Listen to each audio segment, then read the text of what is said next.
In Mahayana Buddhism, the first of the Four Noble Truths plainly states, life is suffering. Indeed, Buddhist teachings expound on the spiritual causes of illness and explain the healing process positively as a kind of spiritual growth. In particular, through the intercession of the healing or medicine Buddha Yakushi, suffering can end. The concept of the healing Buddha first developed in Central Asia during the late 3rd century. As with most Buddhist phenomena, the concept traveled along the Silk Road to China, then to other parts of East Asia, including the Korean Peninsula, and finally on to Japan by the end of the 7th century. It was during the Heian period that the cult of Yakushi truly flourished. The explosion of the medicine Buddha imagery from this time is associated with the expansion of the devotional cult from the ruling elite to the lower echelons of society. Further, Yakushi was compatible with the Buddhist idea of Genzei Ryaku, the promise of this worldly benefits that can be obtained through the simple act of asking a deity. The majority of the population considered Yakushi to be a magical divinity who could deliver worshippers from suffering by providing positive physical or material results, such as healing, success, wealth, and increased personal well-being.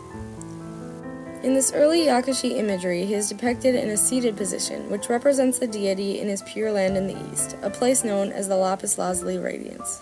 The notion of Yakushi residing in his Pure Land is well illustrated in paintings of seated Yakushi figures from the 9th century China, such as this painting now in the British Museum in London. Early Yakushi statues, such as this late 7th century wood figure from Harinji on the left and the bronze Yakushi icon on the right from the same time period, are also shown in seated positions.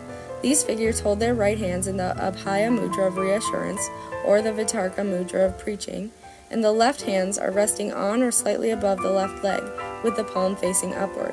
Note especially that these hands are empty. As Yakushi imagery developed into the 9th century, a new iconographical trait came into use, the medicine jar, held here by the Shin Yakushi-ji figure. This addition parallels the growing complexity of the deity as his popularity rose.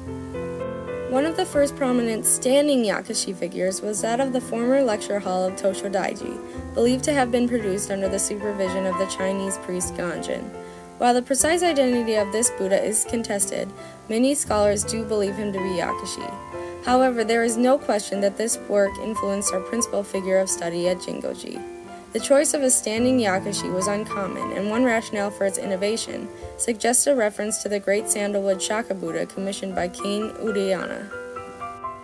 Another possible intention proposes that a standing Buddha image, when taken in contrast with the seated figure's placement in his Pure Land, visually represents a proactive deity, appearing in this worldly realm to save sentient beings. This take-charge attitude, encoded in the standing posture, is most evident in images of bodhisattvas, who remain more engaged with humanity, often leading humans to better realms. Bodhisattvas more often are depicted standing than seated to emphasize their proactive efforts on behalf of suffering beings. So a transferal of this upright stance to a Buddha would suggest that Yakushi too was proactive on part of humanity. The standing Yakushi at Jingoji, as a formal structure, has a dignified presence with its heavy, disproportionately large lower body and massive limbs. Although the sculptor remains unknown, we can see a high level of workmanship in the deity's features. A stern, slightly menacing expression gives off a compelling demeanor. The head displays an exaggerated cranial bump, the Ushnisha, as well as elongated earlobes exposing the removal of heavy jewels. Sweeping, defined brows and narrow, sharp-edged eyes further add to Yakushi's hard demeanor, with full lips that curve down in an expression of resolution.